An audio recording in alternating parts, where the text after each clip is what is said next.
Welcome to this science. Welcome to the science show where I, an expert scientist, answer your guys' questions about science. Caller, you're on the air. Hey yo, Mickle, I got 4 questions about astrobiology. What's that, lol? I thought you said you were an expert scientist. Clearly I'm asking for the viewer's sake. Okay, well, to quote Wikipedia, astrobiology, formerly known as exobiology, is an interdisciplinary scientific field concerned with the origins, early evolution, distribution, and future of life in the universe. Astrobiology considers the question of whether extraterrestrial life exists, and if it does, how humans can detect it. Huh? It's the study of life throughout the universe, specifically extraterrestrials. Huh? It's about aliens. Well, why didn't you say so? The first question is, how many planets out there do you think are traditionally habitable?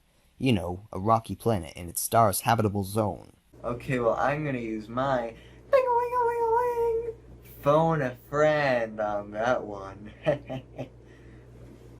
Hi, I am Dr. Spud, handsome and cool.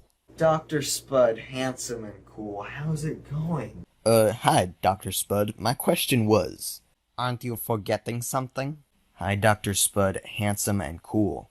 My question was, how many traditionally habitable planets do you think are out there? Well, you see, meek little caller, it is estimated that about 50% of star systems could potentially host a rocky planet in the habitable zone, and it's further estimated that about 7% actually do. Alright, so 7% of solar systems have them.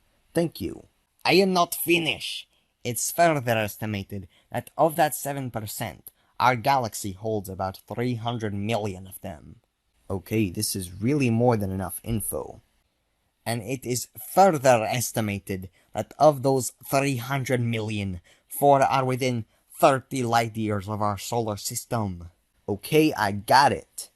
And it is further estimated that out of those 4, the closest one to us is at the most 20 light years away. Goodness gracious. You, caller, are an impatient little brat. You cannot even wait for me to finish my sentences. Oh, well, you know what, Dr. Spud? Remember when I called you cool? I lied. How dare You're not you cool. disrespect You me? are a little I have a spud. You're a doctorate spud degree face. from And you look, Harvard Elementary you're School. a large dog. I am a You're scientist. round. You're circular. You are a loser. I bet I could I know squish more than you. I've had many more girlfriends than you. Well, that was a pleasant interaction. At least it's over. I cannot stand that guy. Next question, please. Okay, what conditions are required for life to grow? Oh, well, for that one, I think I'm gonna use my ding-a-ling-a-ling-a-ling phone a friend. Wait, what? I thought you already used it. You get more than one? Well, we used to only have one per episode, but then I wouldn't know the answers for any of the questions, so it would just, the show would just be me sitting around for a few minutes. So they let me have more! Victory is mine! I thought you were an expert scientist. I am, and a true expert scientist knows when to ask for help. Hello. Wait, what? This guy again?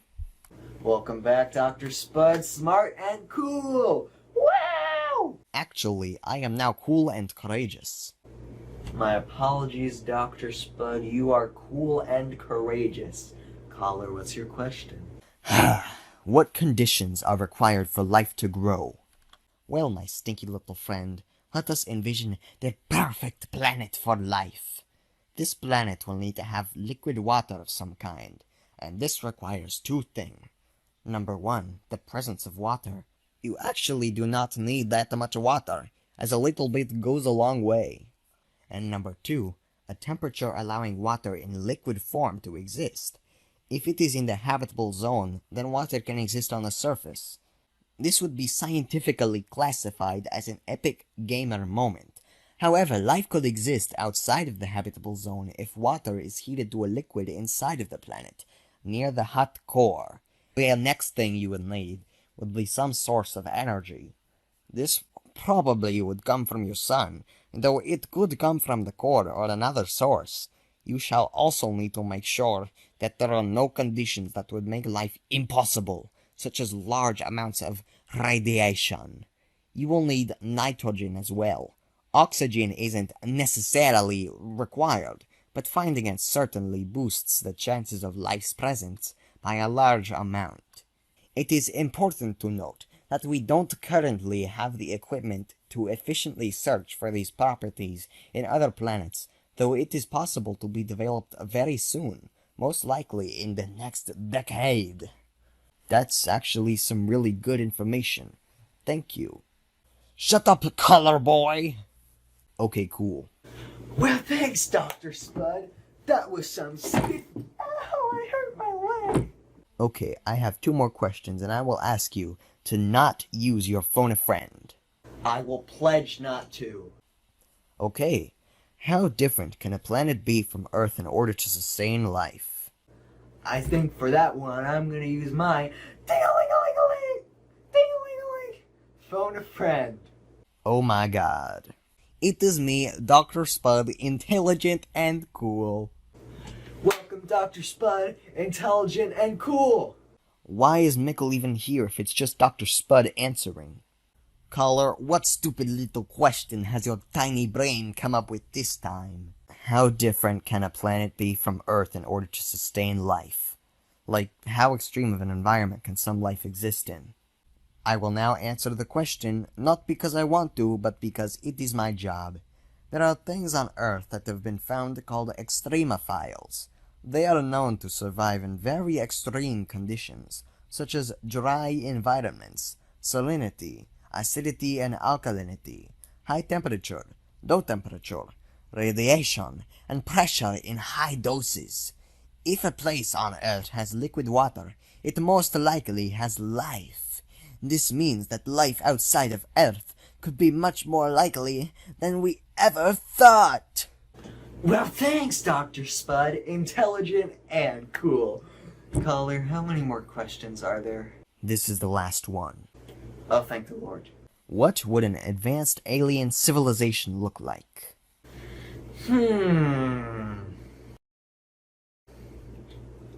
Well, to answer that question, I'd have to say that Wait, is he actually gonna answer a question by himself? I'm gonna use my ding-a-ling-a-ling-a-ling phone a friend. There it is. It never gets old. Hello, it is me, Dr. Spud, flirty and feisty. What is your question? What would an advanced alien civilization look like? Ah, it would make sense of you to ask such a stupid question.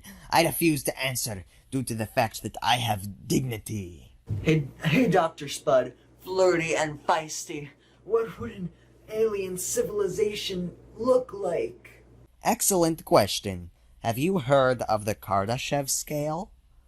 Well, you see, it is a scale determining how advanced a civilization is based on the amount of energy that they are able to process. A Type 1 civilization makes use of its whole planet. A Type 2 makes use of its solar system. A Type 3 makes use of its galaxy. I just hiccuped. Type 4 civilizations make use of their entire universe. And Type 5 civilization use the omniverse, every universe. It is theorized that if a Type 5 civilization does exist, we would have no idea because the things they would do would be indistinguishable from the workings of nature. Us humans are at about 0.73 on the Kardashev scale. We haven't quite harnessed our entire planet's energy, but we are getting pretty close. We are expected to reach Type 1 within the next few hundred years, Type 2 in the next few thousand, Type 3 in hundreds of thousands to millions of years, and Type 4 and 5 are unknown as they are completely hypothetical. All of this is hypothetical.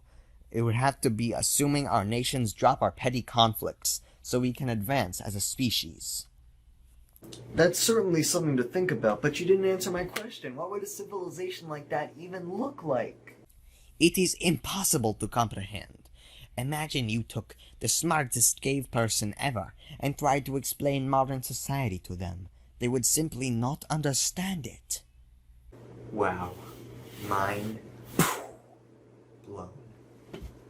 Now, as you guys know, we like to end the episode by giving you guys some questions to think about. Now, our questions for today's episode are... Do you think life outside of Earth exists? How likely do you think it is? Do you think life does exist or did exist on Mars? Now those are some thoughts for your mind. Well, I have answers to all 3 of your questions. Allow me to reveal that, how do you What are you trying to do? turn my face cam on? Dr. Spud, Flirty and Feisty, can you... Press the camera button with a slash through it. The one that says camera off under it? Yes, obviously. Aha! Us Martians have been a Type 1 society for hundreds of years. We have concealed ourselves from you humans so you wouldn't stop us. But now, it is time to become Type 2. Minions, release the Dyson Sphere! We will eradicate the solar system of you diseased, demented, filthy! Wait.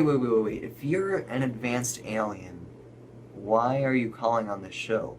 Don't you know the answers to all those questions?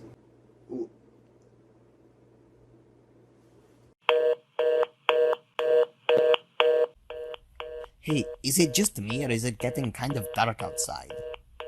Oh, Dr. Spud, save your... I almost forgot. Dr. Spud, Flirty and Feisty, save your questions for the next episode of The Science Show!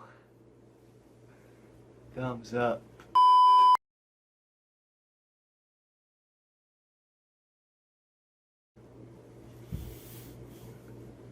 And that's a wrap on episode 1 of The Science Show. See you guys next time. Bye-bye!